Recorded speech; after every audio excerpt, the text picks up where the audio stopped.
Hi everyone. In the previous lesson, I told you that any point in a Cartesian plane will have an x-coordinate and a y-coordinate. Let's say, for example, we have this line AB.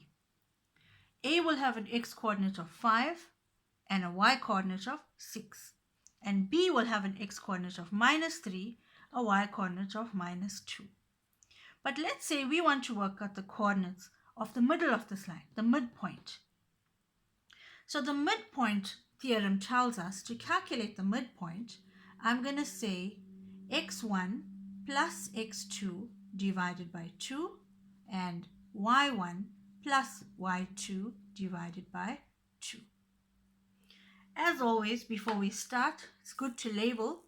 That one's x1, y1, x2, y2. So now we're going to substitute these points into this formula to find the coordinates of the midpoint.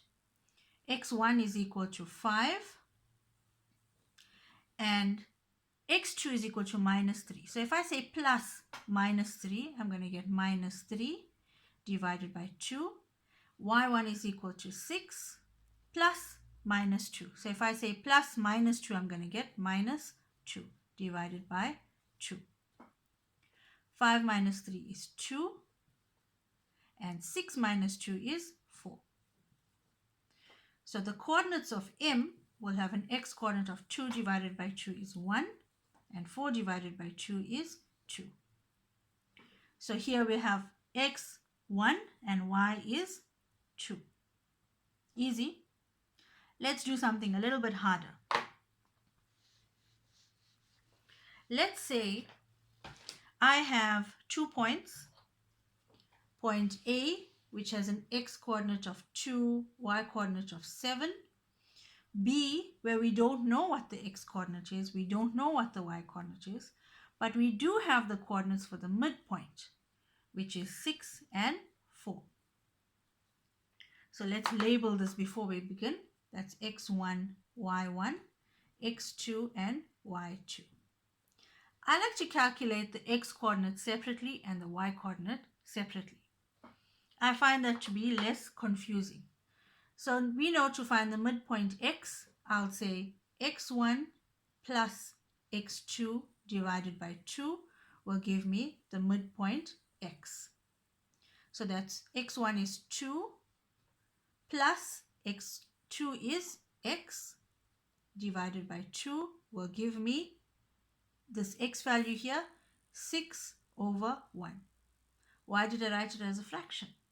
Because to solve for x here, I'm going to have to cross multiply. And if I cross multiply, I'm going to need it to be a fraction. So 6 as a fraction is 6 over 1. If I cross multiply, 2 plus x times 1 will give me 2 plus x.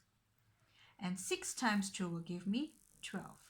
Therefore, x is equal to 12 minus 2, which will give me 10.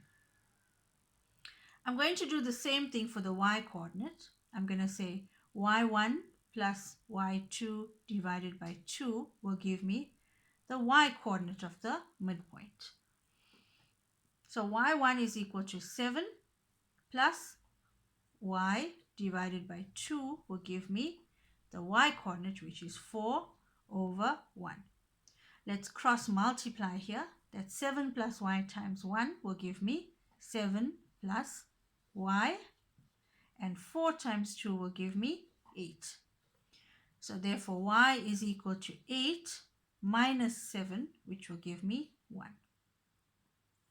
So what we've learned here is that the coordinates of this point B is x is equal to 10 and y is equal to 1. To calculate the midpoint is not a difficult section, but as always, it can get tricky. So what are you going to do about it? You're going to try, and try again until you get it right. Until next time, don't forget to hit the like button and subscribe to my channel. Bye.